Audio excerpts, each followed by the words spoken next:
자, 안녕하세요, 여러분. 파란냥이 띵수쌤입니다. 자, 명수쌤이죠. 자, 여러분, 우리가 형벌의 정당화 이론을 학교에서 얼굴을 마주보며 잘 정리했죠? 세세하게, 자세하게, 꼼꼼히 토파보면서 정리를 했어요. 그리고 이 자세한 내용을 구조화시켜서 선생님이 정리한 내용 구조도 표로도 여러분들께 제공했습니다. 근데 우리가 하나 못한 게 있죠? 선생님이 들어가는 반은 모두 어떤 걸 못했죠? 뒤에 내용 정리를 다 마무리하지 못했어요. 근데 이 내용 정리는 학교에서 하는 것보다 지금 이렇게 각자의 속도에 맞게 또 다시 볼 수 있게 그렇게 정리하는 게 좋지 않을까 이렇게 생각합니다. 그래서 지금 이 영상을 찍고 있습니다. 오랜만에 선생님의 개인용 마이크와 그리고 이렇게 태블릿으로 화면을 볼 수 있게 활용해서 여러분들께 제공할 거예요. 여러분들은 반드시 이걸 보면서 자기의 속도에 맞게 1배속이든 1.5배속이든 편의에 맞게 쓸 수 있도록 합시다. 그래서 내용을 깐총하게 정리할 수 있도록 해봐요. 알겠죠? 자, 그럼 잠깐만 나가서 여러분들 형벌의 정당화 이론 깐총하게 복습해 주겠습니다. 형벌의 정당화 이론입니다. 자, 선생님이 뭐라고 그랬죠? 항상 글은 구조적이다. 개념, 특성, 기준에 따른 종류로 된다. 그건 비단 국어뿐만 아니라 사회, 과학 모든 학문에서 마찬가지다. 자, 그랬을 때 이 글의 제목은 형벌의 정당화 이론이에요. 그럼 형벌과 정당화와 이론 이렇게 끊어지는 것들에 대해서 살펴보면 되겠죠? 자, 그럼 당연히 글의 처음에는 형벌의 개념이 나옵니다.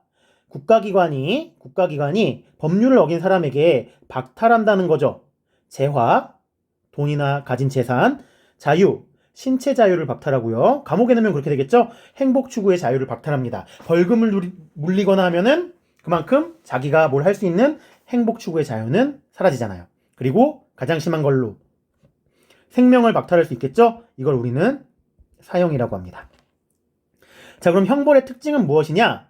개인의 복수가 아니란 거죠? 개인의 복수가 아니라 사회적인 대응이다, 약속이다, 그리고 현실적으로 빈번하게 일어난다. 자, 그럼 이 형벌은 사람에게 주는 건데 어떤 근거로 정당화될 수 있는가? 감히 사람이 사람에게 형벌을 주는 게 정당화될 수 있는가? 라고 하니까 거기에 대한 역사적으로, 통시적으로 여러 학자들의 생각이 있겠죠? 자, 그 중에서 우리는 기준, 무엇을 지향하는가에 따라서 과거를 지향한다, 미래를 지향한다로 나뉘어볼 수 있죠. 그쵸? 자, 그러면은 과거 행위의 정당성을 주장하는 측과 미래 결과의 정당성을 주장하는 측이 있죠? 자, 과거 행위의 정당성을 주장하는 측을 응보주의라고 합니다. 응보, 당연히 마땅히 받아야 할 대가, 응분의 대가 할 때 그런 거죠. 그리고 공리주의, 자, 이익이다, 공공의 이익이다. 그게 뭡니까? 사회의 안정과 발전, 최대 다수의 최대 행복을 말하는 겁니다. 자, 어떤 기준에 의해서 과거 행위가 벌받을 만 했냐라는 기준에 의해서 주는 게 응보주의 형벌론. 아니다, 미래 결과가 더 좋아야 된다라고 해서 주는 게 공리주의 형벌론. 그래서 본문을 간략하게 정리하면 요거 형벌의 개념과 특성을 했죠. 자, 무엇을 지향하는가 했습니다. 그럼 이렇게 내려갈 거고 이렇게 내려갈 거죠? 살펴봅시다. 이게 앞에 있는 가달락에 나온 내용이죠.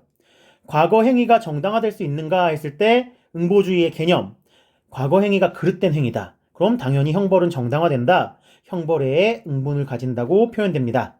자, 해를 가했을 경우 same 죄, same 범죄. 그렇죠? 범죄가 되겠죠. 자, 이렇게 같은 뜻인데 여러 단어로 나온다는 겁니다. 자, 특성을 볼까요? 특성은 어떤 것들이 있는지. 자, 예외가 있다는 거죠. 응분의 대가를 받지 않는 예외가 있습니다. 해를 끼쳤어도 몰랐을 경우, 실수했을 경우, 위급한 상황에서 자기보호, 위급한 상황에서 타인보호. 자, 근데 이런 것들의 예외를 기준으로 근거 삼을 수 있는 건 행위자의 도덕적 악함이 있냐, 없느냐에 따라서 있으면 책임을 지라는 거죠. 책임. 자, 그리고 시정적 정의에 의해서 그 기준으로 잡아올 수 있다는 거죠. 종류에는 무엇을 회복하는가, 위에 뭐라고 되어 있습니까? 책임을 지고 회복해야 된다는 거죠. 자, 인격을 회복해야 된다. 욕구 억제하기 위해서 부담을 줬는데 그 부담의 분배 상태가 깨졌어. 부담 분배를 회복해야 된다. 자, 내려가면 그럼 응보주의. 아까 시정적 정의 마저 정의해 봅시다. 정의로운 상태로 회복해야 된다는 겁니다. 자, 기준. 무엇을 회복하는가? 아까 했죠. 인격적 균형 안정을 회복한다. 그럼 전통적 응보주의입니다. 여기엔 플라톤 말고도 칸트 등의 사람들이 많이 있습니다. 근데 플라톤을 대표로 들겠다는 거죠. 개념. 인격적 균형 안정이 돼야 돼. 근데 그게 범죄로서 파괴돼 있어. 그럼 처벌로서 회복해. 즉 처벌을 주면 죄가 해소돼. 그렇기 때문에 형벌 주는 건 정당해. 근데 특성을 보면 한계가 있죠. 너무 형이상학적이야. 요 위에 있는 이 공식 있잖아요. 이 공식. 과연 이렇게 한다고 해서 인격이 진짜 회복돼? 처벌을 준다고 회복이 되냐 이거야. 너무나 긍정적이고 추상적이죠? 근데 두 번째, 형벌의 고통을 준다. 그래, 처벌을 줘. 근데 그게 죄를 없애준다는 게 논리적인 과정에서 맞는 것처럼 보이지만 실제 그래? 이것도 형이상학적 가정이란 겁니다. 자, 그리고 현대에 들어서, 이건 과거였다면 현대에 들어서 회복적 응보주의자들 있죠? 개념. 자, 평등하게 서로가 사람들은 욕구를 억제해야 모두가 행복할 수 있다는 겁니다. 인간은 이기적인 존재니까요. 근데 그 부담을 져야 되는데 이 부담을 거부하는 위반자들이 있다는 거죠. 즉 죄를 진 사람이 있다는 거죠. 그 자들에게 형벌을 줘서 나머지 인원들에게 이 사람이 부담을 거부하니까 부담이 나머지 인원들에게 더 분배됐겠죠. 그걸 다시 이 사람에게 지워준다는 겁니다. 위반자에게. 그게 정당화의 근거입니다. 자, 이렇게 했을 때 근데 특성. 전통적 응보론자들이 형이상학적 인격의 범죄를 저질러서 파괴됐으면 처벌 주면 회복된다. 이게 어떻게? 정말 꿈같은 얘기지만 실제적이지 않죠. 그거를 이 사람들은 부담, 어떤 부담은 구체적이겠죠. 구체적인 부담을 주는 걸로 해결했습니다. 한계, 똑같은 한계가 있죠. 시정적 정의를 실현한다는 건데 이건 개인에 국한됩니다. 범죄자 개인에 국한되는 거죠. 그러면은 니은이 덩달아 따라오겠죠. 뭡니까? 이미 이 9.11 테러 예로 들었죠. 테러를 일으켜가지고 이미 죽은 사람들과 죽은 유가족들이 있어요. 그 자들은 이미 범죄에 의해서 고통을 받고 있는데 개인이 부담을 더 진다고 해서 요 피해자의 고통이 사라지냐? 고려되지 않았답니다. 자, 요게 응보주의 형벌론입니다. 자, 다시 올라가서 그럼 공리주의에 대해서 봐야 되겠죠. 자, 공리주의는 미래 결과가 중요합니다. 공리, 공공의 이익이죠. 최대 다수의 최대 행복입니다. 자, 궁극적 가치를 공리주의에서는 행복, 목적이 행복입니다. 이걸 이루기 위해서 수단이 필요하거죠. 수단적 가치. 근데 이 수단으로 우리는 형벌론을 하고 있으니까 형벌을 사용한다는 거죠.